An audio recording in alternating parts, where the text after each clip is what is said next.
Shadows over their world. The sky above Vorath Prime had never looked like this. Once a tranquil violet dome under twin suns, it now burned with a strange, unnatural darkness. Alien observers on the surface could feel it before they saw it. A cold pressure that made their sensors waver and their instruments stutter. Something had arrived. No warning had preceded it. No signal, no tremor, no flicker of light. Then faint at first, shadows moved across the upper atmosphere, vast shapes cutting through the clouds. Ships unlike anything the Vorathi had ever known, larger than mountains, sleek and gleaming with lights that burned like frozen fire. Humanity had come. The first ships descended, not with aggression but with certainty, as though the very air and sky obeyed them. The Vorathi scrambled their fleets, sending swarms of interceptors into the upper stratosphere. Yet every radar, every sensor, every detection array failed. The humans were visible but untouchable. Instruments either ignored them entirely or returned garbled readings, distorted shapes that seemed impossible to decipher. From the command tower, the alien leaders watched their people scatter in panic. Their fleets could not react fast enough. The human warships did not fire, they did not roar, and yet fear spread faster than any weapon could travel. Entire cities went silent, listening, waiting. Knowing the strangers above could strike at will, yet chose to hold back. A young officer, barely trained for battle, whispered a question that everyone felt but no one dared speak aloud. Are they studying us or hunting us? It was the question that would haunt every Vorathi for cycles to come. The humans hovered massive and silent, their hulls shimmering with patterns of light that no alien eye could fully comprehend. Every shift, every movement radiated intelligence, precision, and a calm cruelty. They were not chaotic. They were controlled. The first human signal blinked across the skies, subtle and deliberate, a wave of pulses that made every alien sensor short-circuit in succession. The message was simple and clear. We are here. Watch carefully. Learn quickly. On that day, the Vorathi realized they were spectators. In a war they had not yet been allowed to fight. The skies had changed forever, and every creature looking up knew one truth. Humanity had arrived above them, and no empire, no fleet, and no army could predict what would come next. And if you want to see what happens when humans take control of alien skies, make sure to hit that subscribe button because the next chapters will reveal secrets the galaxy has never seen. The Silent Storm. The human warships did not move like any fleet the Vorathi had ever known. They drifted with purpose, massive silhouettes against the alien clouds, engines glowing faintly but steadily, as though the very air itself followed their command. The Vorathi scrambled their forces, hundreds of ships rising like a swarm of metallic insects, yet each one faltered under the humans' presence. Sensors failed, engines stuttered, and weapon arrays misfired without warning. Panic rippled through the alien ranks. Orders were shouted, holographic displays flickered, and yet nothing could reach the invisible walls of control. The humans had built around them. The warships were not attacking, at least not yet, and that made them all the more terrifying. The aliens could feel the threat radiating from every human hull, a quiet dominance that made their bravest officers tremble. From the observation deck of the Vorathi command ship, General Kale stared at the void. "They are everywhere," he muttered, voice tight with disbelief. Every human vessel seemed to anticipate the next move before it happened. The Vorathi pilots raced to intercept, only to find their instruments returning impossible readings.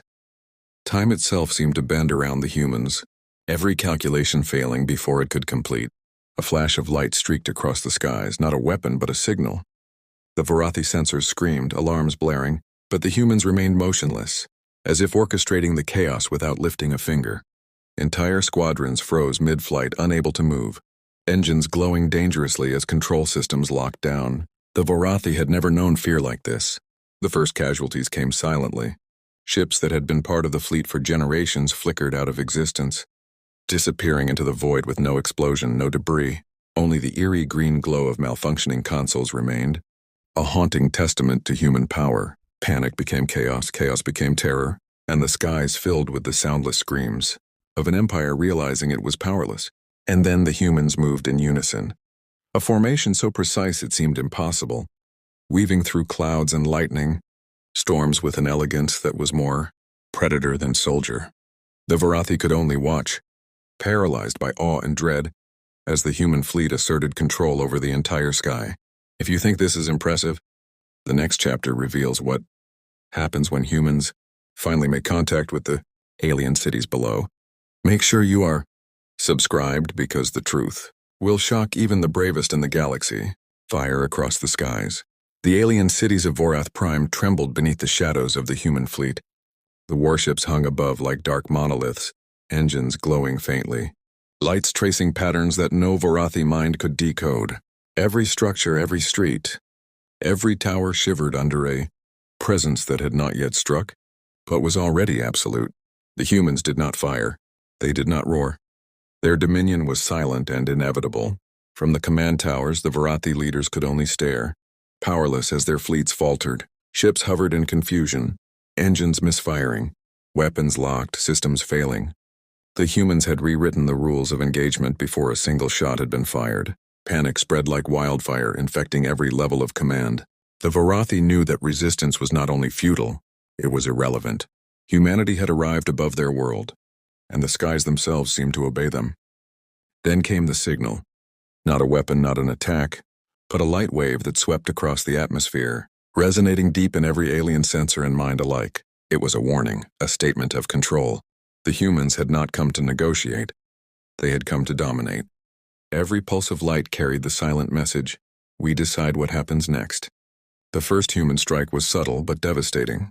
Alien warships found their engines stalling mid-flight, systems crashing without cause, entire squadrons disappearing into the void. No explosions, no debris, only the quiet, impossible vanishing of the once mighty fleet. The Vorathi screamed, tried to rally, tried to resist, but nothing worked. Humanity had broken the rules of space, of physics, of perception itself. From orbit, the human flagship glided forward, massive, precise, and silent. Its hull shimmered like liquid metal, and every movement rippled fear across the Vorathi ranks. On the surface, the alien population could only watch as the shadows above turned into a new reality, one where the humans ruled not by force but by presence. The skies belonged to them now, and as the Vorathi scrambled to comprehend the impossible, the human fleet settled into formation above the cities, a silent, unyielding statement that this world had a new master. The fear was complete, absolute, and unforgettable. Humanity had arrived, and nothing in the galaxy would ever be the same. If you want to see what happens next when humans conquer the impossible across alien empires, subscribe now, because the secrets we've revealed only scratch the surface. The story is far from over, and the skies are just the beginning.